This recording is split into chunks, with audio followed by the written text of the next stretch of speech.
नमस्कार। स्वागत है आपका इंडिया गेट टीवी पर। मैं हूं अजय सेतिया।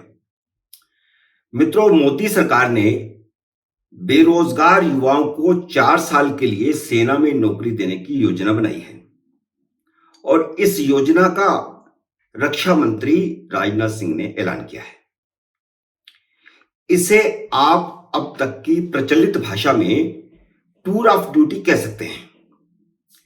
दूसरे विश्व युद्ध के समय जब ब्रिटेन को विमान चालकों की कमी का सामना करना पड़ा था, तो उसने इस तरह की योजना का ऐलान किया था। दुनिया के कई देशों जैसे इजराइल, रूस, यूक्रेन, नॉर्वे, स्विट्जरलैंड, तुर्की, ब्राजील, उत्तर कोरिया, दक्षिण कोरिया और चीन में टूर ऑफ ड्यूटी अनिवार्य है। हालांकि उम्र की और ड्यूटी की अवधि सब जगह अलग अलग है। ब्रिटेन, अमेरिका, फ्रांस, जर्मनी जैसे कुछ देशों में यह योजना तो है, लेकिन अनिवार्य नहीं है। युवा चाहे तो एक अल्प अवधि के लिए सेना में भर्ती हो सकते हैं और चाहे तो ना हो।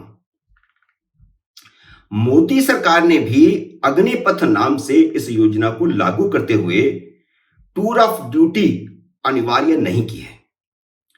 भारत ने असल में सैनिकों की कमी को तुरंत पूरा करने, सैनिकों की औसत उम्र को घटाने और युवाओं को रोजगार मुहैया करवाने के इरादे से यह योजना बनाई है, ताकि जल्दी से जल्दी भर्ती हो और युवाओं को जल्द रोजगार मिल जाए और सेना में जो पिछले 2 साल से भर्ती नहीं हुई थी, उसकी पूर्ति हो सके।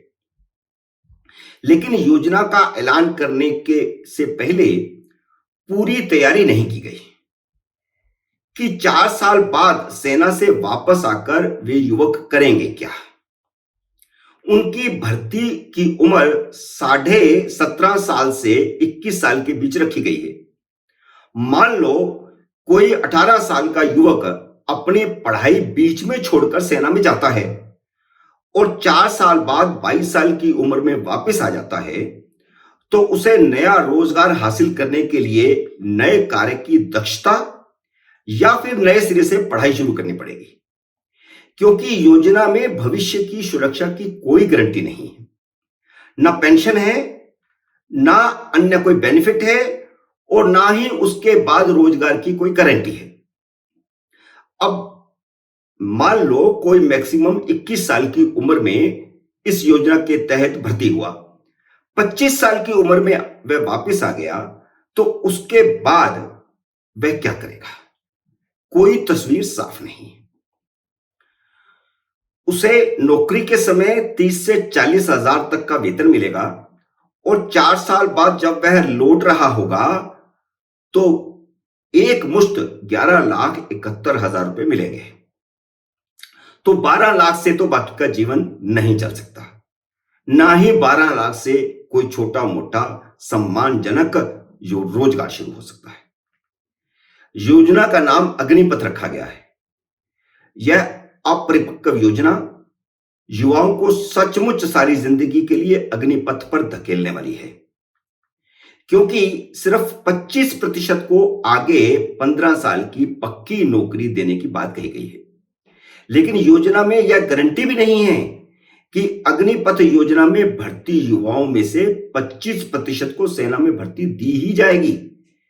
25% को भर्ती की कोशिश की जाएगी आगे रेगुलर करने के लिए आने वाले 15 साल के लिए, यानी 19 साल उसका मैक्सिमम कार्यकाल होगा। लेकिन कोई गारंटी नहीं है कि 25% को नौकरी दी जाएगी, 75% को तो नहीं दी जानी है। इसलिए देश के कई हिस्सों में ऐलान के दूसरे दिन ही सेना में भर्ती होने की तैयारी कर रहे युवक सड़कों पर आ गए। देश में युवाओं का एक नया आंदोलन शुरू हो गया है। बिहार के कई शहरों में युवाओं ने रेल ट्रैक और सड़कों को जाम कर दिया। सारी ट्रेनें करीब करीब अगले दिन लेट चल रही हैं। सेना में भर्ती के लिए युवाओं को कई साल की तैयारी करनी पड़ती है। शारीरिक हष्ट पुष्ट होना पड़ता है, मेडिकल परीक्षा से निकलना पड़ता है तो क्या वे सिर्फ 4 साल की नौकरी के लिए कई साल की तैयारी करेंगे? युवक देशभक्ति की भावना लेकर के सेना में भर्ती होते हैं, लेकिन जब सेना की नौकरी सिर्फ 4 साल की होगी और उसके बाद कुंठित जीवन होगा, कोई गारंटी नहीं होगी, तो स्वाभाविक है कि देशभक्ति की भावना भी प्रभावित होगी। आर्मी की ट्रेनिंग के बाद बेरोजगार होने से युवक भटक भी सकता है। इसलिए मैं कह रहा हूं, यह योजना अपरिपक्व है। इस पर पूरी तैयारी नहीं की गई, ड्राइंग रूम में बैठ करके योजना बनाई गई। योजना का ऐलान करने के 24 घंटों के भीतर ही केंद्र सरकार को योजना की खामियां और दुष्प्रभाव साफ दिखाई देने लगे। इसलिए गृह मंत्री अमित शाह ने ऐलान किया है कि देश की तीनों सेनाओं में भर्ती किए जाने वाले अग्निवीरों को 4 साल का कार्यकाल पूरा होने के बाद उन्हें अर्धसैनिक बलों और असम राइफल में होने वाली भर्तियों में प्राथमिकता दी जाए। यहां भी प्राथमिकता की बात है। अब 4 साल कोई सेना में काम कर लेता है तो उन्हें अर्धसैनिक बलों में रोजगार की गारंटी तो होनी चाहिए। इसलिए यह कहना कि सिर्फ प्राथमिकता दी जाएगी काफी नहीं है।